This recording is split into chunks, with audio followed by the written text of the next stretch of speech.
Welcome back and welcome to my very first photo book review. In this series, we're going to look at an artist's work and try to find some sort of strength portrayed throughout the body of work, or maybe some common element that the artist exhibits in his or her photos in this particular book that we're looking at. Today we're going to be looking at the work of Edas Wong. He's a Hong Kong-based street photographer through his book entitled Reform. Before we dive into the book, though, let me read this snippet from Brownie Publishing's website. The collection of photographs in Reform is a series of photographs that Edas started taking in 2012. These photographs are different from street photographs taken casually, or those that pay much attention to the composition of images. Edas intended to discard all known understandings and restrictive assumptions and use the way of child's thinking to recomprehend the world in front of him. Then he reformed all the elements with unlimited imagination and formed all these interesting photos. I really wish they'd included that blurb either in the intro of the book, just explaining, I don't know, the body of work inside the book or why they chose Reform for the title, because I really do think it encapsulates what this body of work is. But without that in the book, it's a nice collection of photographs, but that just gives some context. But I've been a fan for Edas's for a long time, and when he put out this book in, I think it was 2019, I immediately ordered a copy. And when we start looking at his work, you're going to see how he uses juxtaposition to kind of form some humor, some wit, even some optical illusions. I mean, these are classic one-liner photographs, which are very popular, especially on Instagram. But he's been doing it for a while, and I think a lot of things are mimicked from things that he's captured. People, copy his style and his work. So anyway, as we're looking at these, I think back to that childlike vision that blurb kind of describes. And I remember even as a kid, well, I still do it today, but I will stare at tile or wood patterns, and I'll find faces, animals, or objects within those patterns.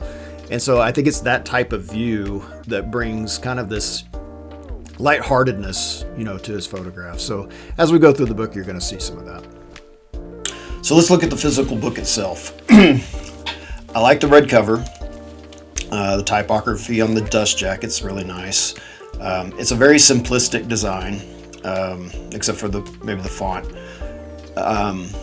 for the typography. But if you kind of slip the dust cover off here, there's this kind of super raw cardboard cover, and I don't know if you can see this in the video, but the spine is exposed, and I've had this book for 3 years, and it is pulling away just a little bit on the edges there. So I'm not sure why they decided to do that, but that's what it is. So overall, though, it's holding up pretty well. After 5 to 10 years, if I keep going through this like I have been, we'll see how well it holds up. Yeah, I know it's a stupid minor thing, I noticed, but I thought it was worth mentioning. This book is printed at 210 millimeters by 143 millimeters, which is pretty close to the standard A5 size. I know I'm getting all print nerdy on you here, but it's about a 8.3 inch by 5.8 inch. It's basically like a piece of standard paper if you fold it in half, 8.5 by 5 1/8. But the book has 112 pages, and you can still purchase a copy on Brownie Publishing's website for 220 Hong Kong dollars, which is about 28 USD. Now let's get into the photos. I flagged a few that are highlights to me personally, but we'll just kind of flip through and stop as we go. So there's no intro. Like I said, the blurb would have been nice it goes along very well with the book to kind of explain his work, but it's not in there. So right off the bat, you can see, his use of objects in the background. I love this one, how at first glance you may not even notice, even though she's a little larger in dimension than from a perspective wise, but at first glance you may not even notice that that's a backdrop. She just looks like a very large person in the background, but you've got her hands. With these hands, her mouth's open, everyone's looking in the same direction. It's just a really cool way of using something that he saw. Again, just using objects. Juxtaposition here is great.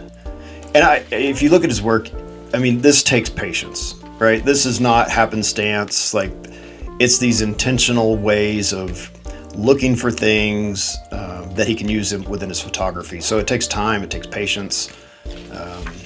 You know, occasionally these could happen by mistake, but really I believe he sees things and plans for it. I mean, he uses a lot of signage in his work.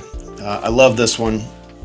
I said, I don't know if these are staged or not. I don't think they are, but I mean, this is perfect. Like, he's lined up perfectly. The colors match with the outfit.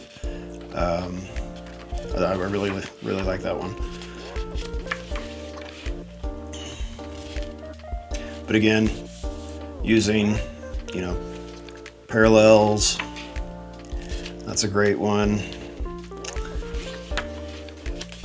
This one, I mean, I don't know if he moved the cart to line it up or if that's the way he found it, but I mean, it's perfect.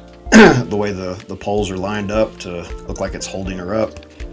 And again, these aren't, you've got to have a skill for this, and I don't think it's something that just happens. Like, you have to develop it. It's being able to see beyond what's there and what could be, and then having the patience to wait it out. Right? Who knows how long he stood there before a lady with stripes walked through the stripes? You know, who knows? Or maybe he's just super lucky. I love that one with the goldfish and the shoes matching up there. So if you've seen his work, this is probably his most famous photograph. When I showed this to my kids, this is one that popped out to them. But again, it's perfectly spaced people. You know, almost all of them have the walking stance. Nobody's wearing bright, distractive colors. All the colors are muted and go well together, except for the butterfly and the yellow in the sign and the fire hydrant there. But again, that takes patience and time waiting for that kind of stuff. And I'm not going to talk about all these, and we probably won't go through the entire book, but just to give an overview of his work and just kind of seeing how he sees things. And again, it's that childlike vision of things, like not necessarily what is there, but what could be there. That one's great. Little theme there. But he does it. He uses humor. He uses patterns. Like, I love this. You know, again, it's these subtleties in his work. I'm going to flip through here, get to some more of the highlights. I love this one. You know, it looks like the dolphin is jumping up out of the water. It's a balloon. Again, perfect placement, timing. That's funny. I've got so many of that picture I've taken in my own collection. I don't think I've ever posted any, but I do have that exact photo many times. Let's see, where else can we look at things? Use of frames. Oh, I love this one. You know, again, it's the patience of waiting in that spot until the right person stood or walked through the scene into the frame, and he times it, you know, perfectly with, looks like some sort of umbrella over a table and a bench, and it, you know, looks like a huge dress with tiny legs. So playing with perspective and, again, that patience and timing. Let me skip over this one. Again, you know, I don't know if he saw the bend in the pipes and waited for a car to pull up, or if it was right there when he walked up, but it's having the eye to see these things. It's great. More patterns. I'm gonna get back over here to one I like. This one, I love light with shadows and the magnification of this guy's profile. Man, that's a great shot. That's probably one of my favorites in the whole book. But like I said, it's 114 pages. I'm happy to have it in my collection. I think it's a great book. It's a great example of his work. I hope you enjoyed this. Let me know in the comments below what you got out of this video, and if you want to see more of these, or if you have recommendations for books you'd like to see. If you don't already follow Edas, I'll leave his link to his Instagram down in the description below. And if you want to order a copy, I'll also leave a link to Brownie Publishing's website so you can order a copy there. I do not earn money from these reviews. They are not sponsored. I do not get any commission. I simply do this because I absolutely love street photography and have a passion for sharing other people's work. So hopefully you got some insight into a body of work that you've never seen before, introduced to a new street photographer. And remember to like, subscribe, and share. So do that, please. And thanks for watching.